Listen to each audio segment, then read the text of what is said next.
विद्यार्थी बहनों, आज हम जो है कक्षा 12 में हिंदी विषय में पहले प्रश्न पत्र का प्रारूप को देख लेते हैं। कुल उसके विभाग जो है 4 विभाग हैं प्रश्न पत्र के। पहले विभाग जो विभाग ए है,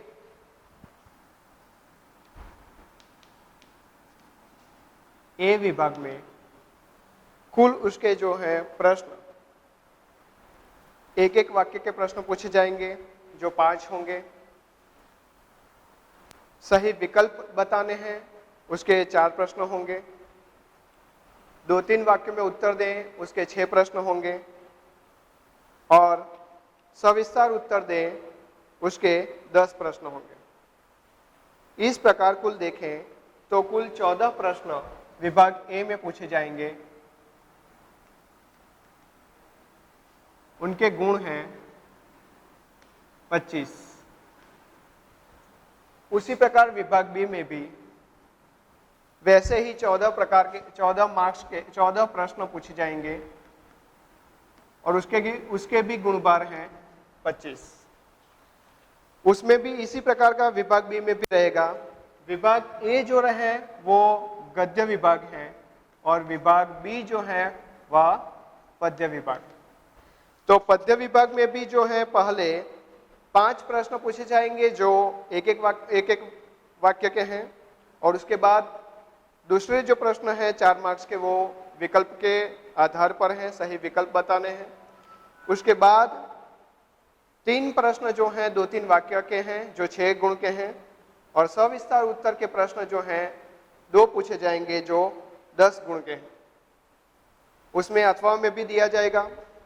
इसके बाद तीसरा जो विभाग हम देखें तो पूरा तीसरा विभाग जो सी विभाग है वह व्याकरण विभाग है। अब व्याकरण विभाग में जो है कि भिन्न भिन्न उसके एक तो पहला उसका मुद्दा है एक तो समानार्थी, फिर विलोम, फिर तद्भव,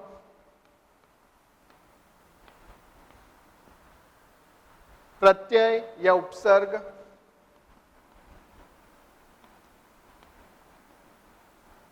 या उपसर्ग। समानार्थी जो है वह 2 गुण के पूछे जाएंगे।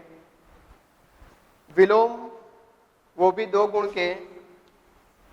तद्भव 1 गुण, प्रत्यय 1 गुण। प्रत्यय या उपसर्ग वो 2 में से यदि दोनों हैं तो उनके 2 होके 2 गुण होंगे। फिर उसके बाद विशेषण,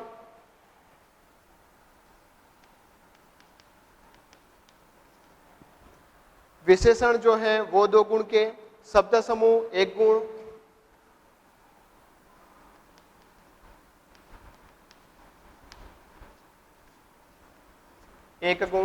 और फिर उसके बाद जो है वाक्य शुद्धि, तो शुद्धिकरण, वो शुद्धिकरण भी जो है कि वो 2 मार्क्स के पूछे जाएंगे। अर्थात 2 वाक्य दिए जाएंगे, उन वाक्यों में से जो गलती है उसे सुधारना है। फिर उसके बाद मुहावरे और कहावतें,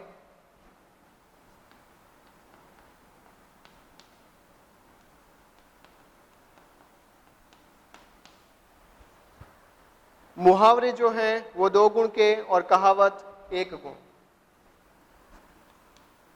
और यहां जो है व्यावहारिक हिंदी,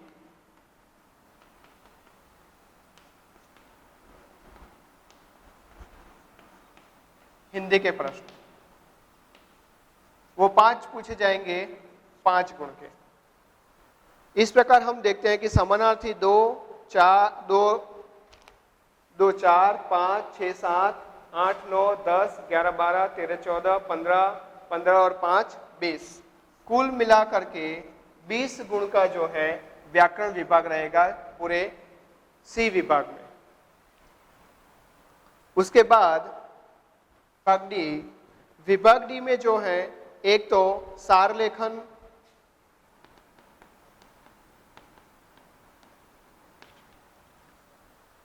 कोई पैराग्राफ दिया गया होगा, उस पैराग्राफ में से जो है सार लेखन करना है। सार लेखन से पहले उसका एक शीर्षक देना है और उसको 1/3 में जिसे कहते हैं वही। फिर सार लेखन के बाद विचार विस्तार,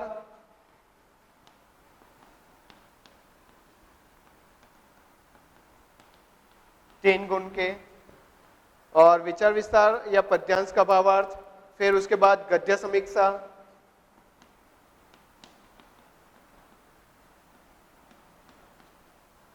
गद्य समीक्षा वो भी 5 गुण के। फिर उसके बाद निबंध लेखन,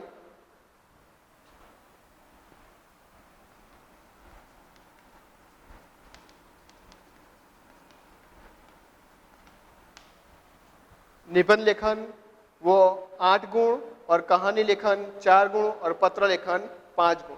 निबंध लेखन 8 गुण,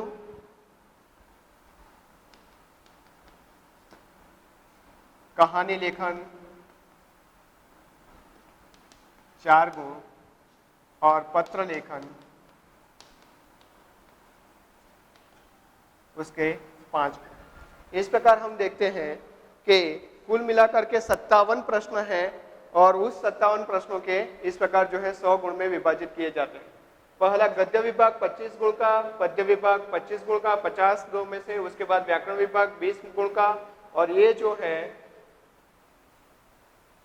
30 गुण के जो है उसका विभाग डी के प्रश्न पूछे जाएंगे, जो पूरा जो है कि मौलिक ही रहता है।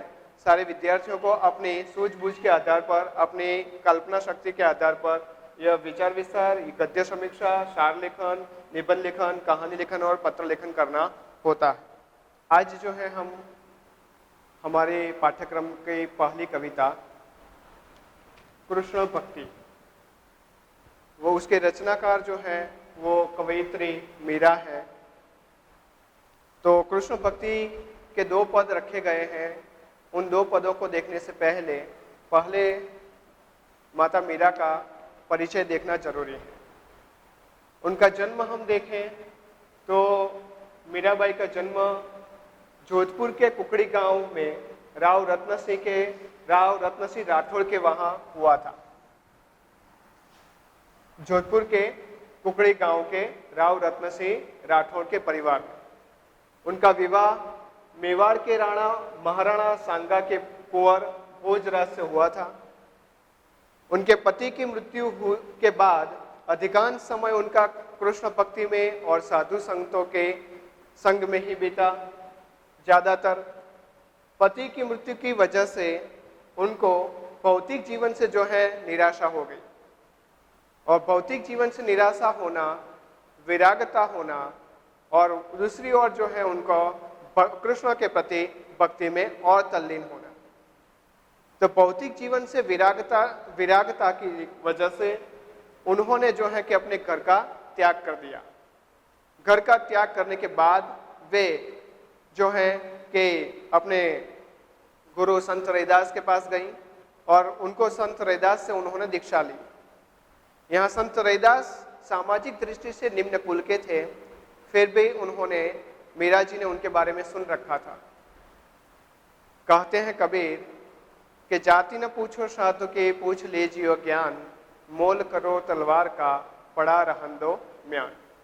यही कार्य मीरा जी ने भी किया, और इसी आधार पर उन्होंने न ऊंच नीच देखी, न जाति पाति देखी, और संत रैदास के ज्ञान को जांचा और देखा, और उस आधार पर उन्होंने उनको अपना गुरु किया। गुरु करने के बाद उनको संत रैदास ने जो है गुरु मंत्र के रूप में राम मंत्र दिया। ऐसी किंवदंती है, ऐसा कहा जाता है कि माता मीरा ने वो मंत्र लेने से इनकार किया कि मैं तो बचपन से जो है कि कृष्ण को पूजती आई हूँ, मानती आई हूँ, मैं राम का नाम ले नहीं सकती, मेरे रोम रोम में जो है हृदय में कृष्ण बसा। तो कृष्ण जो है नाम यदि गुरु मंत्र के रूप में दिया हो तो अच्छा रहता। तब संत रैदास ने, उनके गुरु ने उनको बताया कि यहाँ राम नाम जो है उसमें कृष्ण समाहित है। रा से राधे और म से मोहन, राधे मोहन। तो राम वो राधे मोहन है, इसमें कृष्ण अलग है नहीं। इस आधार पर यह सुनकर मीरा और प्रसन्न हुई और उन्होंने गुरु मंत्र के रूप में राम मंत्र का फिर स्वीकार किया। इसीलिए उनका एक पद भी है, उन्होंने गाया भी है कि पायो जी मैंने राम रतन धन पायो, वस्तु अमोलख दे मेरे सदगुरु। यह पद उन्होंने ही उसी आधार पर गाया, राम मंत्र के आधार पर। फिर वहां से वे जो है भ्रमण करती हुई, क्योंकि वे कृष्ण की आराधिका थी, इसलिए वे वृंदावन में आकर बसी।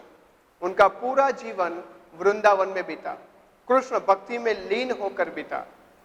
उन्होंने अपना उत्तरार्ध द्वारिका में बिताया और द्वारिका में ही जो है, गुजरात के द्वारिका में उनका स्वर्गवास हुआ। कि हम देखें तो मीरा की जो भक्ति थी वो माधुर्य भाव की भक्ति थी।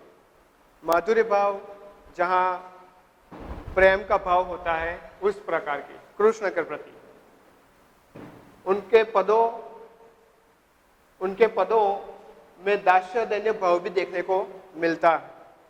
साथ साथ में हम देखें तो उनके जो विरह के गीत हैं वो भारतीय साहित्य की एक अनमोल निधि है। उनके विरह के गीत, विरह जैसे परमात्मा और जीवात्मा और परमात्मा का जो विरह है, वैसे ही कृष्ण और मीरा जो है कि बचपन से उनको मिलना, उनको देखना, उनमें समाना चाहती थी।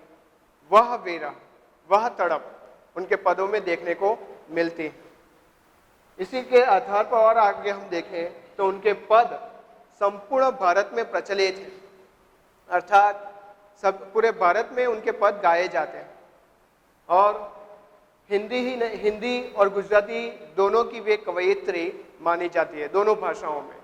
गुजराती में भी उनके साहित्य को पढ़ाया जाता है और हिंदी साहित्य में भी।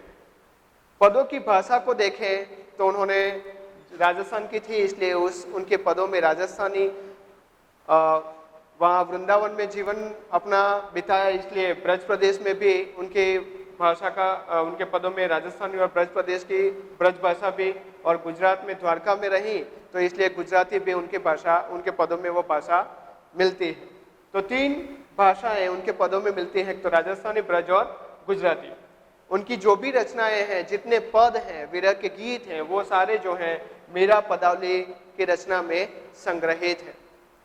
हमारे पाठ्यक्रम में जो है, एक तो 2 पद उनके रखे गए हैं, एक तो कृष्ण के मिलन के बारे में और दूसरा ब्रज प्रदेश में होली खेलते हुए वहां ब्रज नारियों के साथ कृष्ण की लीला का। ये दोनों पदों को अब हम देखेंगे। तो पहला पद है, हरि बिन कछु न सुहावे, परम स्नेही राम की नीते ओलोरी आवे। राम हमारे हम है राम के, हरि बिन कछु न सुहावे। आवण कह गए अजहु न आए, जीवड़ा अति उकलावे। तुम दर्शन की आस रमैया, तुम दर्शन की आस रमैया, कब हरि दरस दिलावे।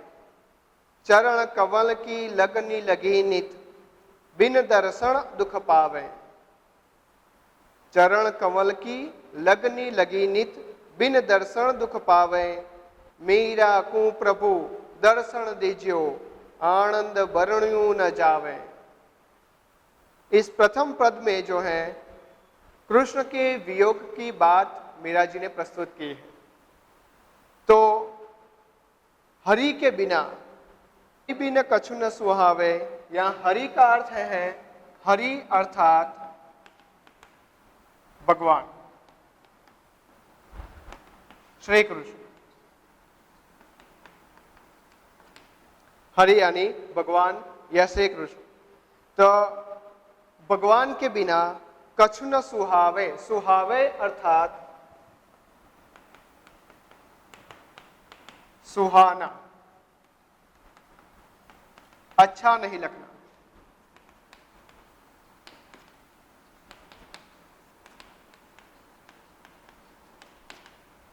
मीरा को श्री कृष्ण के बिना कुछ भी अच्छा लगता नहीं है। भक्त की यह स्थिति, विरह की यह स्थिति कि जिसकी आस में एक एक दिन, एक एक क्षण बड़े मुश्किल से कटते हैं, तो उस वक्त की जो एक एक क्षणों की जो तड़प है उसको यहाँ मीरा जी ने प्रस्तुत की है कि उनको श्री कृष्ण के बिना या भगवान के बिना और कुछ भी अच्छा लगता नहीं है।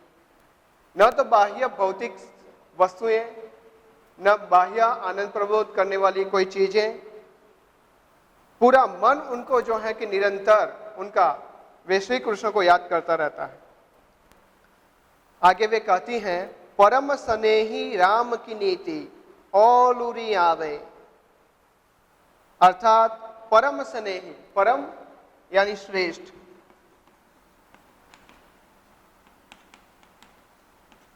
परम अर्थात श्रेष्ठ, अत्यंत भी इसके लिए यहां पर अर्थ है। परम स्नेही, स्नेही अर्थात स्नेह करने वाला।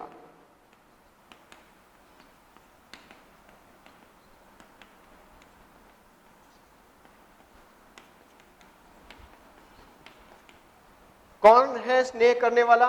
तो श्री कृष्ण। परम यानी श्रेष्ठ, सर्वोत्तम, सर्वोत्तम श्रेष्ठ करने वाला श्री कृष्ण के अलावा इस दुनिया में और कोई है नहीं। परम स्नेही राम की नीति, यहां शब्द आया राम। मन में हो सकता है कि कृष्ण मीरा के आराध्य जो है श्री कृष्ण थे, तो राम कहां से आए? तो मैंने आप लोगों को आगे बताया कि उनके गुरु संत रैदास ने उनको गुरु मंत्र जो दिया था वो राम था। तो पहले तो उन्होंने इनकार किया था, पर बाद में फिर उन गुरु ने बताया, संत रैदास ने कहा कि राम अर्थात राधे मोहन, इस राम में ही कृष्ण बसे हैं। तो इसलिए वे यहाँ पर राम अर्थात कृष्ण, परम स्नेही राम की नीति, नीति यानी पद्धति, ओलूरी, ओलूरी यानी माफिक, ओलूरी अर्थात माफिक।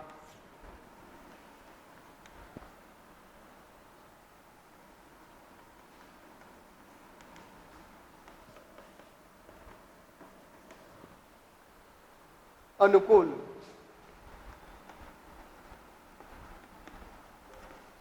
ओलूरी अर्थात माफिक, अनुकूल, आवे, आते हैं। केवल श्री कृष्ण की ही जो है स्नेह की, प्रेम की रीति नीति उनको अनुकूल आती है।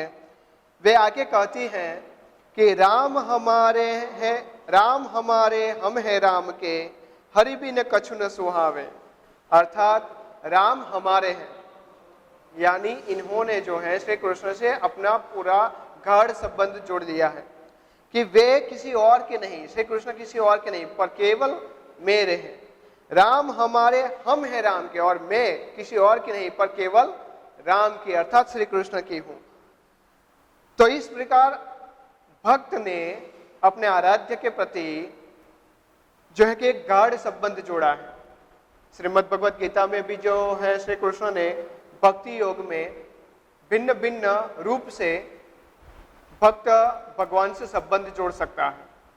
यहाँ पर जैसे सखा के रूप में, मित्र के रूप में, पिता के रूप में, माता के रूप में, मालिक के रूप में, या पति के रूप में, या पत्नी के रूप में, उस विभिन्न रूप में जैसे सूफी संत थे, वो भगवान को जो है अपनी माशुका के रूप में पूजते हैं, और अर्थात पत्नी के भाव से।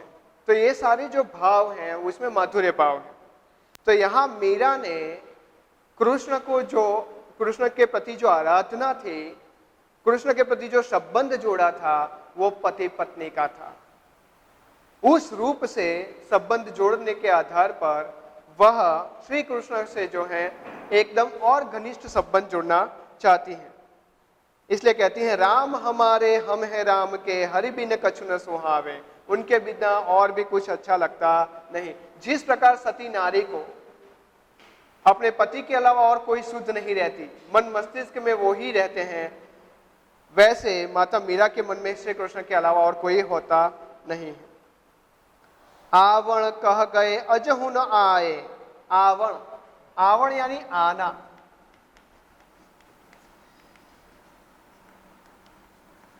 आने के बारे में।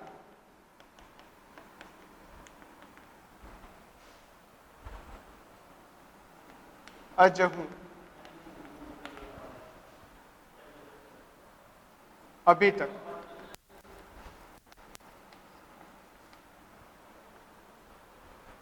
आवण कह गए, वे मानो कृष्ण उनसे बात करते हो हर रोज, वैसे यहां पर उन्होंने, मीरा ने बात बताई है। अभी मिलन नहीं हुआ, लेकिन जिस प्रकार मन इंसान अपने स्वगत बातचीत करता है, मनोगत बातचीत करता है, वैसे मीरा श्री कृष्ण के साथ अहरनिश मनोगत बातें करती थी, अपने ही आप बातें, स्वयं मानो कि कृष्ण उनके पास ही हो। वैसे यह भी जो है माधुर्य भाव की भक्ति का एक रूप है कि अपने आराध्य को एकदम करीब समझने के लिए उनसे स्वगत बातचीत इंसान या भक्त करता रहता है।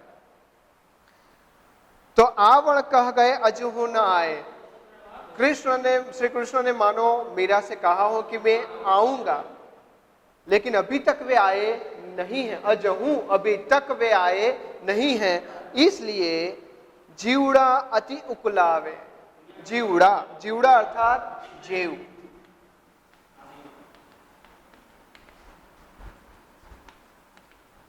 जीव अति उकलावे,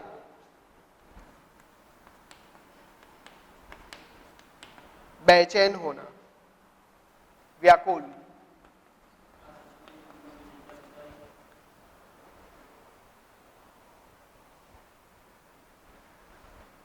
जिस कृष्ण जो है आने के लिए कह गए थे, लेकिन अभी तक आए नहीं है। परिणाम स्वरूप उनकी राह देखते देखते यहां पर मीरा का जीव, उनका मन अति आकुल व्याकुल होने लगा है। यहां जीवड़ा शब्द इस्तेमाल किया है मीरा जी ने। जिस प्रकार जीवड़ा अर्थात जीव तत्व जो है परम तत्व से अलग होकर यहां जो द्वैत भाव जो आ गया है, उस द्वैत भाव से अपने आप को जो अलग समझता है, उस अलगता की वजह से यह युगों से चली आ रही विरह की पीड़ा, वो परमात्मा से, जीवात्मा का मिलन परमात्मा से, तो परमात्मा को मिलने की वजह जो ललक है, जो पीड़ा है, वो व्याकुलता यहां पर जो है मीरा ने अपने आधार पर प्रस्तुत की है। तुम दर्शन की आस रमैया, दर्शन, दर्शन यानी दर्शन,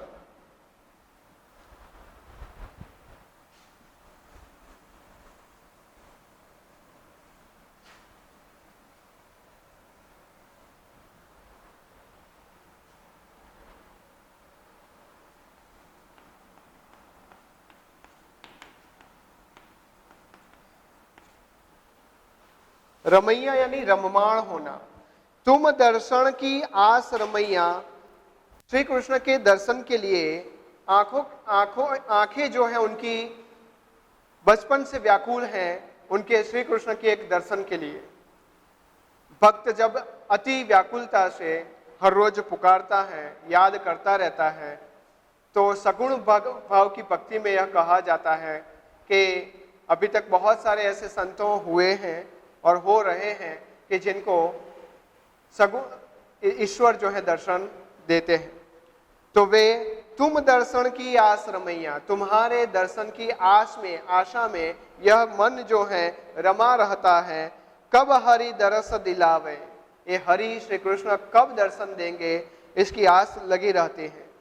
चरण कवल की लगनी लगी नित, चरण, चरण यानी पैर, पैर, चरण कमल की, चरण रूपी कमल की, यहाँ शब्द समूह के लिए एक शब्द है चरण कमल, सब चरण रूपी कमल, चरण कमल की लगनी लगी नित, हमेशा उनकी जो है कि दर्शन भी किसका, उनके चरण, कमल रूपी चरण के दर्शन करने हैं। कोई इंसान दूसरा होता तो यहाँ पर पति पत्नी के भाव से उन्होंने पूजा है, तो वहां उनके चेहरे को वो देखना चाहती होगी, लेकिन वो यहाँ उनकी जो है भक्ति चरण को देखना चाहते हैं। तो चरण कमल की लगनी लगी नित, बिन दर्शन दुख पावे, बिना दर्शन के उनकी आंखें जो हैं, उनका मन जो है दुख पा रहा है। मेरा को प्रभु दर्शन दीजिए। मीरा कहती है कि हे प्रभु, आप अपने मुझे दर्शन दीजिए। आपके दर्शन के आधार पर ही आनंद वर्ण्यु न जावे। जब आप मुझे दर्शन देंगे तो इसका वर्णन किया नहीं जा सकता, अलौकिक वर्णन। इसीलिए ईश्वर के दर्शन जब होते हैं या ब्रह्म का अनुभव जब होता है तो उसका शब्दों में वर्णन किया जा सकता नहीं है। इसीलिए आज तक न तो कोई भक्त, न तो कोई संत, न तो कोई जो है ज्ञानी पर ब्रह्म परमात्मा या श्री कृष्ण या भगवान को के बारे में रूबरू उनके रूप के बारे में पूर्णतः जो है कि वर्णन कर पाया नहीं है।